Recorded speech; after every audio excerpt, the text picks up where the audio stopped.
Hola, bienvenidos a nuestro canal. Rincón de la Sabiduría. En el video de hoy veremos la terrible historia y vida de Guy Fawkes, desde su nacimiento hasta su juicio y ejecución. Número 1. Nacimiento, infancia y primeros años. Guy Fawkes nació en Stonegate, York, en 1570. Era el segundo hijo de los 4 del matrimonio formado por Edward Fawkes, procurador y abogado del Tribunal Eclesiástico de York, y Edith Blake. Sus padres eran protestantes ingleses, al igual que sus abuelos paternos, mientras que su abuela Anne Harrington era hija de un prominente comerciante que llegó a ser alcalde de York en 1536. Los familiares maternos de Fawkes eran católicos regiescents y su primo, Richard Cullen, se convirtió en sacerdote jesuita. El nombre Guy era muy poco común en Inglaterra, pero quizá fuera más habitual en York gracias a un famoso juez de la ciudad, Sir Guy Fairfax de Stettin. En 1579, cuando Guy tenía 8 años, su padre falleció. Varios años después su madre se volvió a casar con el católico Dan Spenbrig, originario de Scaten, en Harrogate. Guy se convirtió al catolicismo por influencia de la familia católica recusante de Daienis y de otras familias como los Pullein y los Percy de Scaten. En su conversión religiosa también influyó el colegio católico en el que estudió, el St. Peter en York. Uno de los directores de esta escuela había pasado 20 años en prisión por su fe católica y otro, John Pullein, pertenecía a una familia notable de católicos de Yorkshire. Tras abandonar el colegio, Fawkes entró al servicio de Anthony Browne, primer vizconde de Montagu, el cual lo acabó despidiendo poco tiempo después. También trabajó para Anthony Maria Browne, segundo vizconde de Montagu, que sucedió a su abuelo cuando tenía 18 años. Al menos una base de datos biográfica afirma que Fawkes se casó y tuvo un hijo, pero ninguna fuente coetánea confirma este dato. En octubre de 1591 Fawkes vendió la finca en Clifton que había heredado de su padre y emprendió un viaje al continente para combatir en la Guerra de los 80 años a favor del bando católico junto al ejército español contra las recién creadas Provincias Unidas de los Países Bajos y, desde 1595 hasta la Paz de Vervins en 1598, contra Francia. Aunque entonces Inglaterra no estaba luchando por tierra contra España, ambos reinos estaban todavía en guerra y, pocos años antes, en 1588, una gran armada española había intentado invadir Inglaterra. Fawkes se unió a Sir William Stanley, un católico inglés y veterano comandante que había reclutado un ejército en Irlanda para luchar en la expedición a los Países Bajos de Robert Dudley, conde de Leicester. Stanley había sido un militar muy apreciado por la reina Isabel I de Inglaterra, pero tras su rendición en Daventry ante los españoles en 1587, él y la mayor parte de sus tropas habían cambiado de bando para servir a los intereses hispanos.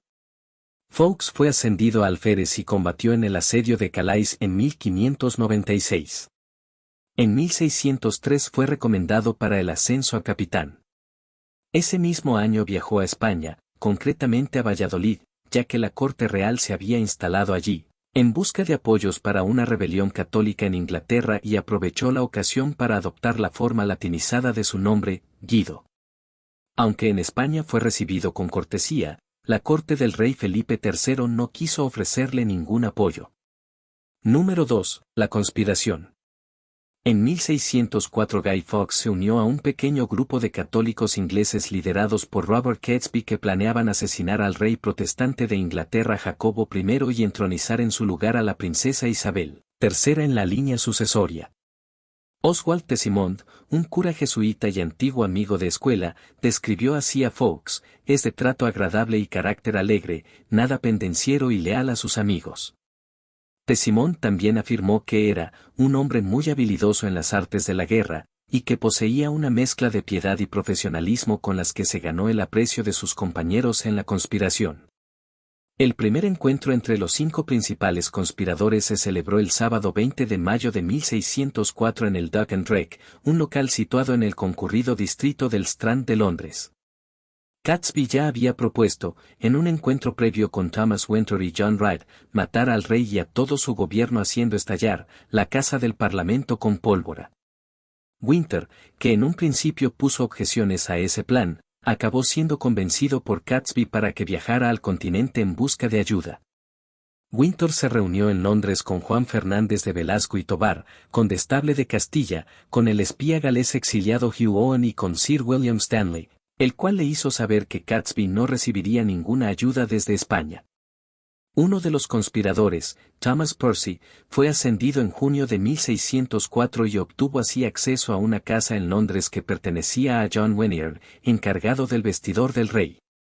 Fawkes fue infiltrado como cuidador y comenzó a usar el seudónimo de John Johnson, sirviente de Percy. Los conspiradores alquilaron la habitación, que también pertenecía a John Wenier. Abandonado y sucio, era un lugar ideal para colocar la pólvora que pensaban hacer estallar. De acuerdo con Fawkes, en principio compraron 20 barriles de pólvora y el 20 de julio otros 16 más. Sin embargo, el 28 de julio se retrasó la apertura del Parlamento hasta el martes, 5 de noviembre por culpa de la epidemia de peste que sufría la ciudad. Número 3. Descubrimiento. Varios de los conspiradores estaban preocupados porque en el Parlamento habría correligionarios católicos en el momento de su apertura. En la noche del 26 de octubre un noble católico, William Parker, barón de Monteagle, recibió una carta anónima que le advertía que se mantuviera alejado del Parlamento porque el lugar iba a recibir un terrible golpe. A pesar de que tuvieron noticia del envío de esta carta por boca de uno de los sirvientes de Monteagle, los conspiradores decidieron seguir adelante porque parecía claramente una broma. Fawkes revisó el sótano de los explosivos el 30 de octubre e informó de que nada había sido tocado. Sin embargo, Monteagle comenzó a sospechar y enseñó la carta al rey Jacobo.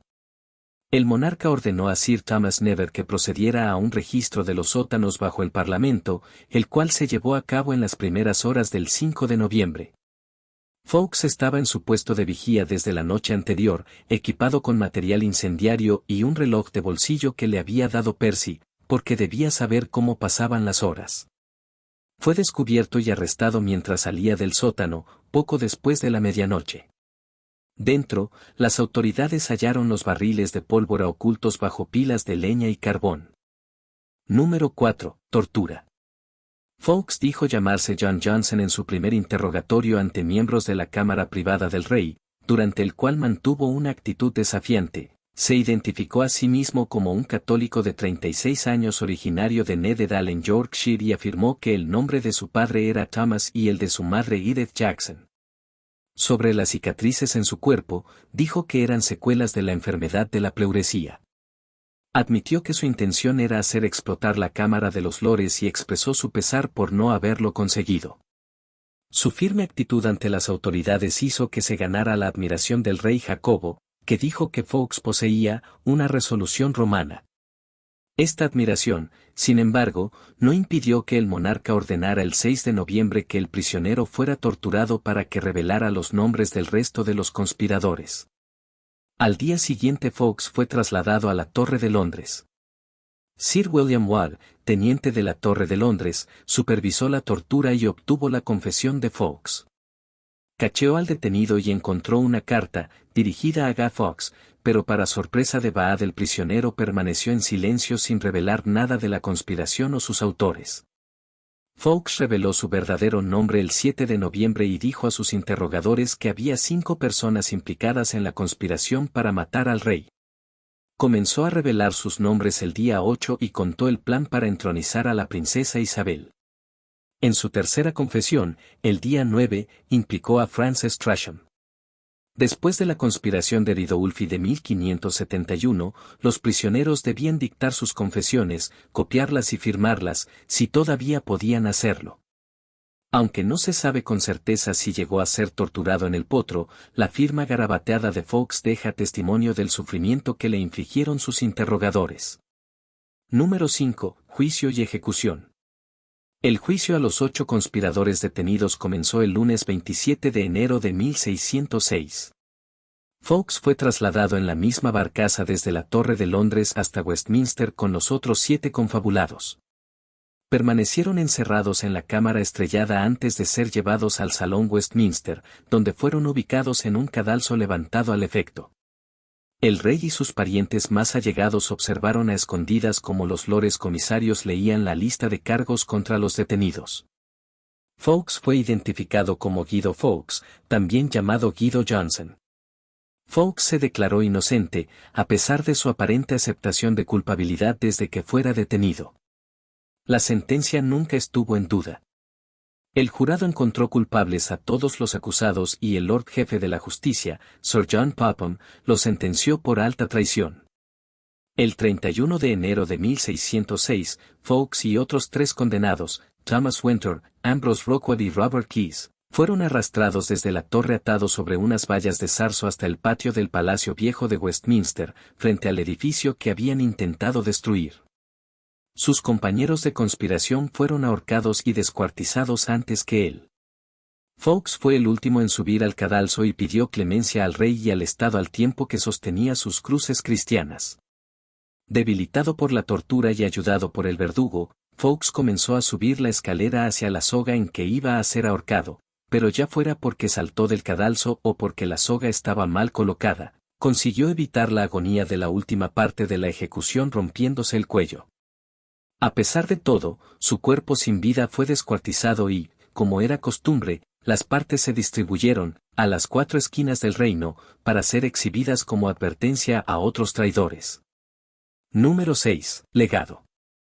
El 5 de noviembre de 1605 las autoridades animaron a los londinenses a celebrar que se había evitado el asesinato del rey con el encendido de hogueras, siempre cuidando que sus muestras de alegría se hicieran sin daños ni desorden.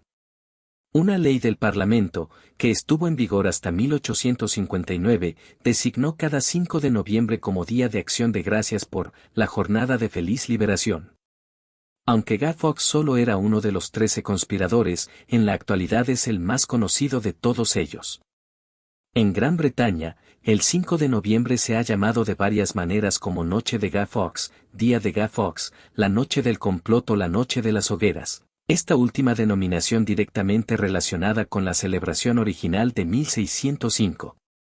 Las hogueras se acompañaron de pirotecnia desde 1650 en adelante y, después de 1673, se convirtió en costumbre la quema de una efigie, normalmente del Papa, cuando el presunto heredero del trono inglés, Jacobo, duque de York, hizo pública su conversión al catolicismo. Fawkes es en la actualidad un gran icono en la cultura política moderna. Gracias por ver el video y hasta la próxima.